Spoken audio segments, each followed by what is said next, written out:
हम कई बार प्रार्थना करते हैं कि कर्म करके फल को भगवान के ऊपर छोड़ दो। ठीक समझो, जो निर्णय होता है वो हमारे ही अभ्यास और कर्म का होता है। पक्का समझिए, कहीं भी कोई विजय प्राप्त करता है उसका अभ्यास बहुत दृढ़ हो गया है, वो अभ्यास से आगे निकल रहा है। अभ्यास, उसमें आप ऐसी भावना न सोचे कि हम कोई ऐसा दान पुण्य की, वो एक अलग कर्म बन गया, वो आपका एक अलग कर्म बन गया। नहीं, आपकी अश्रद्धा हो जाएगी प्रभु में। हम अभ्यास से जो हमें जीतना है उसको हम सोचे कि यहां दान कर देते हैं और वहां हम विजय प्राप्त कर लेंगे, तो एक ही नया कर्म, शुभ कर्म आपका फलीभूत होगा आगे, लेकिन वर्तमान में वहां अभ्यास काम करेगा आपको। हम कभी गोली नहीं चलाई, जानते ही नहीं। अब हम मनाए कि प्रभु ये निशाना हमारा जो है ठीक लक्ष्य पे लग जाए, अभ्यास करो।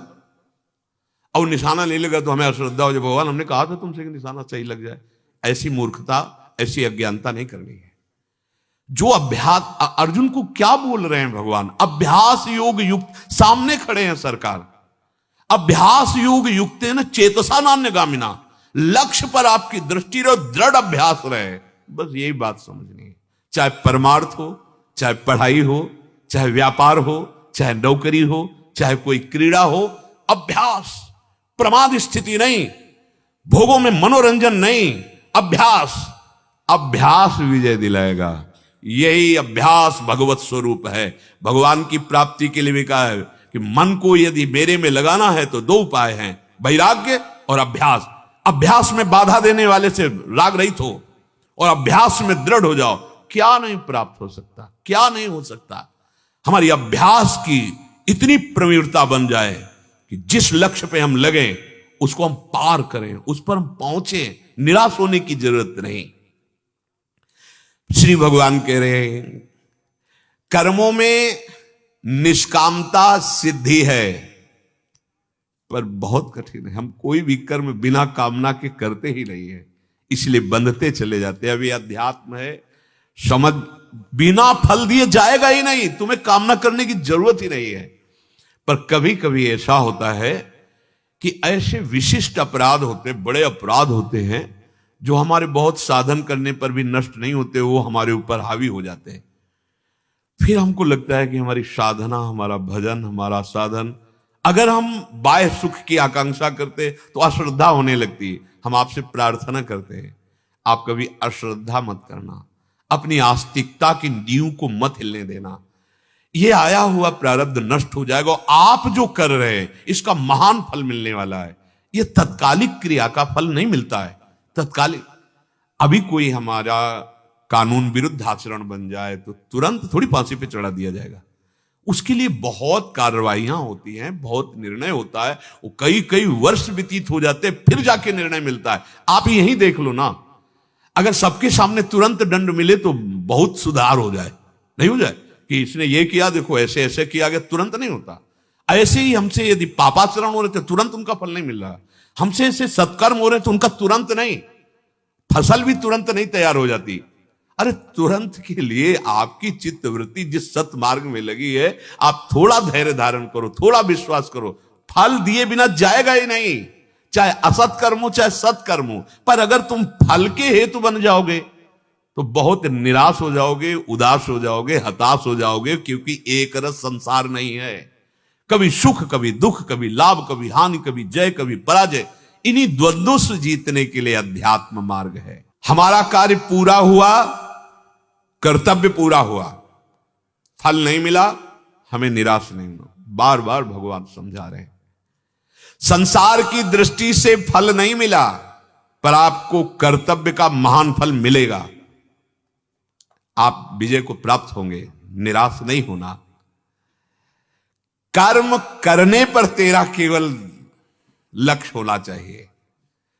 कोई तेरे कर्म करने पर आदर करे या निंदा, और देखो ये संसार है, जय होगी तो फूलमाला पहनाएगी, और पराजित हुआ तो ये नहीं देखेगा कि जी जान की ताकत लगाकर उसने कोशिश की, अभ्यास किया, नहीं सफलता हाथ लगी, असफलता में जो साथ दे वही सच्चा मित्र होता है। सफलता में तो सब साथ देने, पर पक्की बात समझ लो, असफलता में कोई बिरला ही साथ देता है, धैर्य बंधाता है, नहीं तो सब ये पता नहीं कि उसके हृदय में क्या हो रहा है, कितना उसने प्रयास किया, चाहे अध्यात्म में हो, चाहे पढ़ाई में हो, चाहे क्रीड़ा में हो, किसी भी खेल में हो।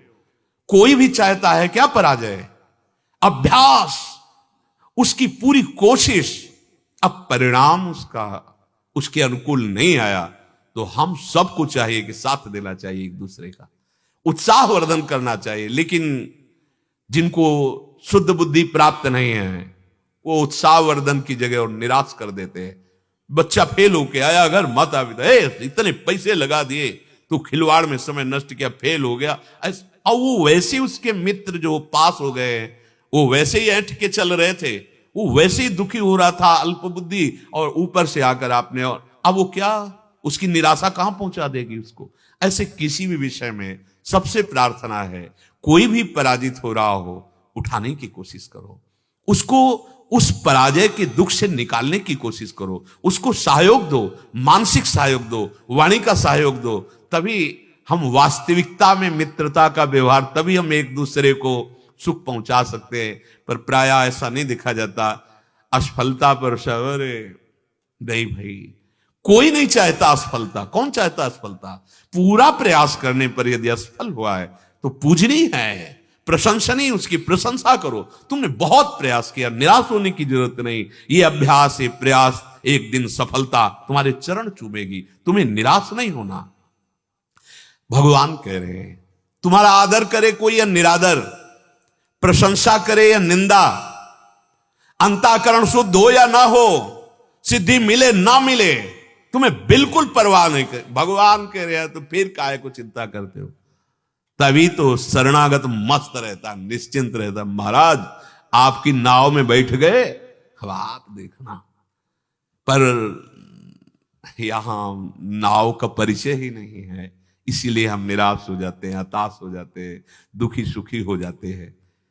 बहुत सुंदर मार्ग है भगवान का आश्रय, निहाल कर देते। सच्ची कहते, भगवान का आश्रय ना हो तो फिर वो दुर्गति होती है, अंतर में होती है। सब सुविधाएं, लेकिन जल रहा हृदय, उसको कैसे शांत करोगे। एसी नहीं शांत कर पाएगी, ठंडा जल नहीं शांत कर पाएगा, विचार शांत करेंगे, और वो विचार बाजार में नहीं मिलते, वो भगवद आश्रय से आते हैं, भगवद आश्रित से। भगवद आश्रित को विचार देकर भगवान बचा लेते। भारी से भारी दुख की परिस्थिति है, पर इतना उत्तम विचार है कि दुख उसे छू नहीं पा रहा है।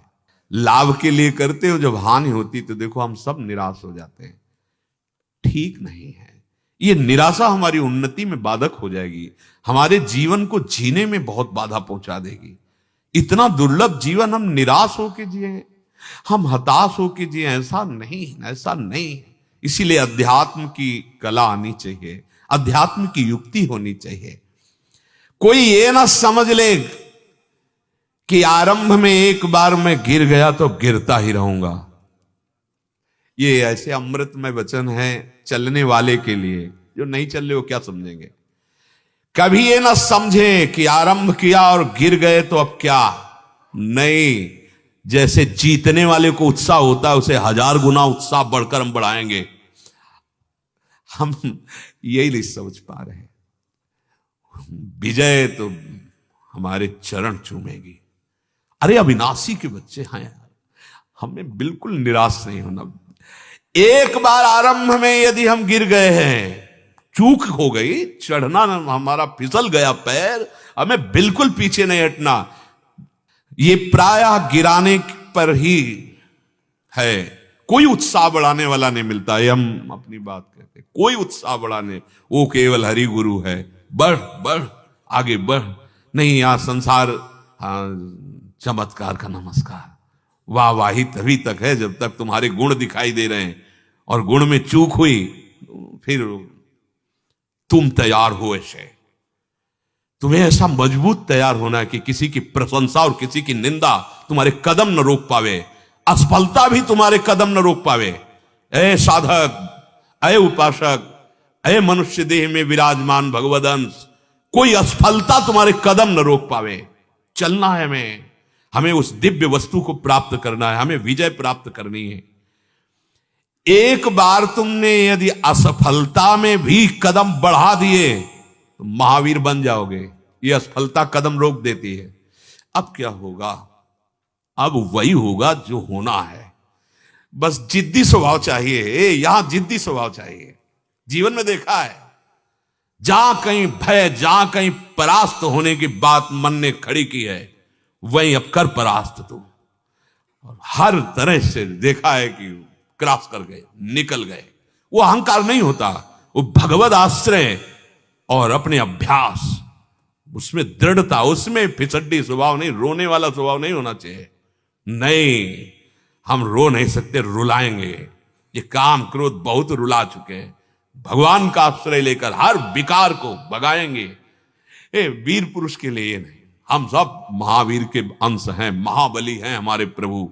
अभयद्भुज दंडमूल पीनांश सानुकूल, उनके शरणागत हैं। ये केवल बातें या प्रवचन नहीं कर रहे, ये छाती की बात कर रहे हैं। कदम कदम पर पराजय परास्त करने के लिए दौड़ती है और उपासक देख रहा है, पर घबराए नहीं। हर कदम उसका विजय श्री की तरफ बढ़ेगा, क्योंकि हम सत्य वस्तु की तरफ चल रहे हैं। हम अपने कर्तव्य का पालन।